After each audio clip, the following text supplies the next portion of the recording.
Number 1, Britain के 99% परिवारों में ब्रेड खरीदी जाती है, लेकिन इससे भी आश्चर्य की बात यह है कि बाकी के 1% लोग ब्रेड क्यों नहीं खरीदते। फैक्ट नंबर 2, ब्रिटिश महिलाएं प्रतिदिन लगभग 76 ग्राम ब्रेड खाती हैं, जबकि पुरुष प्रतिदिन 113 ग्राम ब्रेड खाते हैं।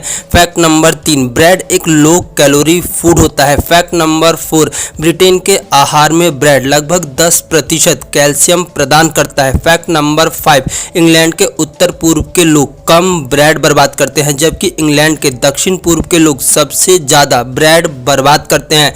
फैक्ट नंबर 6, 1930 के दशक में कटा हुआ ब्रेड यानी कि स्लाइस ब्रेड को ब्रिटेन में लॉन्च किया गया था। फैक्ट नंबर 7, लेकिन स्लाइस ब्रेड का आविष्कार संयुक्त राज्य अमेरिका में ऑटो फ्रेडरिक रोडवेडर के द्वारा किया गया था, जिन्होंने रोटी काटने की मशीन का निर्माण किया था।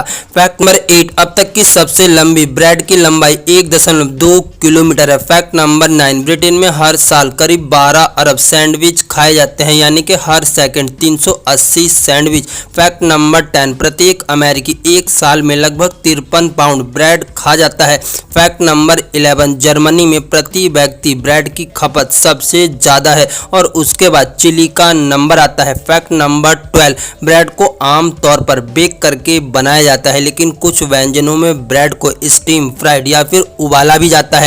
फैक्ट नंबर 13, ब्रेड में वसा, शक्कर और नमक काफ़ी कम होती है।